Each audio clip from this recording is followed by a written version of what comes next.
Dominant genes in the Armageddon expansion for playing the board game are not small bonuses. They can completely change the way you play your game. In this video, I'm going to explain how each of the genes work and how they benefit your gameplay.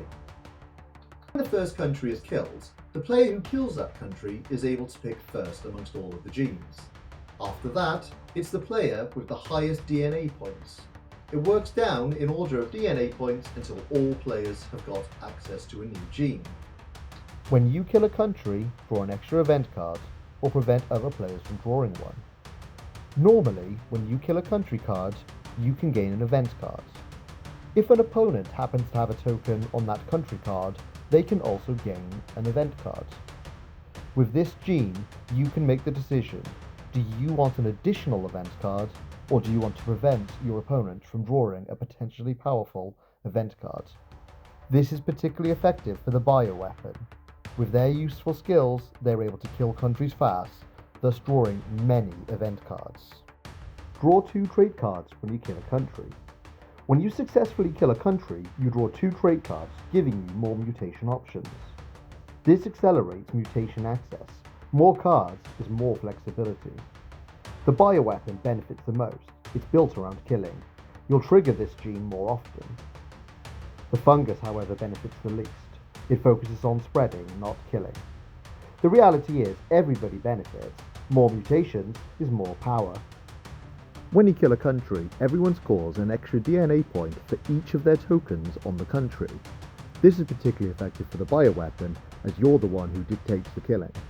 Fungus will also greatly benefit, as you're likely to have counters spread wide and far across the globe. Ultimately, this is effective for all. Score 6 DNA each DNA phase if you infect 5 continents. If you can manage to maintain infection presence in 5 continents, you gain 6 DNA every turn. That's enormous, if it can be sustained. It's particularly effective for the virus and the bacteria using their outbreak ability. This helps global movement. The fungus can also spread incredibly fast. This, however, is not particularly effective for a bioweapon. You're focused on killing, not sustaining global presence. Big warning, players will actively try to stop this if they notice what you're up to. Draw 4 extra trait cards when you discard a country card. Normally, when a country card is discarded, you also discard your hand, and then you are allowed to draw 5 new trait cards. With this gene, you can now draw 9. This is particularly effective for the virus. Using its genetic switch ability means you can cycle through the cards in your hand, and you have a lot more of them. This flexible gene is useful for all of the different diseases. Each heat and cold resistance also gives you +1 to your infectivity. Temperature resistance now boosts infectivity too. This turns adaptation into aggression. It's particularly effective for the fungus, as it allows them to spread further and faster. The one thing to consider, however, is that you rarely need multiple heat and cold traits. Once you unlock a climate, stacking them has no additional benefits. It is, however, a strong gene. Score 10 DNA at the end of the game. Simple, clean, brutal. You gain 10 DNA at the end of the game. There are no conditions and no triggers. Sometimes the boring gene can win the game. This is a benefit for everyone. When you should draw an event card, score 2 DNA instead. Normally, if you have a token on a killed country, you draw an event card. With this gene, you gain 2 DNA instead. Be aware, event cards are powerful, so this is risky. But DNA equals more mutations, higher final score. This is particularly effective with the fungus. Fungus spreads everywhere. Let others kill and still gain DNA points. Least effective on the Bioweapon. You want those event cards cycling quickly. This gene rewards consistency over volatility. This gene counts as an additional evolution space.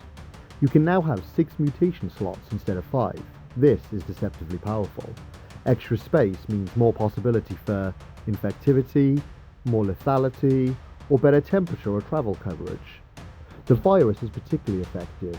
The extra flexibility pairs beautifully with its mutation and genetic switch ability. It allows for high cost builds with less risk. Ultimately, there is no plague that dislikes having more space. If you time for an endgame bonus, only you get it. This is savage in competitive play. If tied for an end-of-game bonus, you are the only player to win the points. The other player will get 0. It's particularly effective for the Bioweapon. Many of the endgame bonuses involve scoring points for most countries killed and most countries killed in a particular region. All diseases benefit from this, however. If you tie control of a country, only you have control. In Plaguing, if both you and your opponent have the same number of tokens on a country card, you both have control. If you've got control of a country, you gain a DNA point during your DNA phase, and you can potentially roll the death dice if the country is full. With this gene, only you have the ability to do so. This means that only you can potentially claim the country card for any end-of-game bonuses. This is particularly effective for the fungus. The fungus has the ability to spread wide and spread fast, meaning they can ultimately control more of the countries. This is particularly effective for any of the diseases, however. Each airborne or waterborne trait also gives +1 to lethality. This means that if you are able to place mutation with airborne or waterborne, your lethality increases by +1. This increases your odds of killing when rolling the death dice. This happens to be useful for all diseases, however the Bioweapon will benefit least. With their Armageddon ability, they can pay 1 DNA point to kill a country instantly. For more tips, tricks and guides to your favourite board games, stay tuned to Next Turn Unlocked.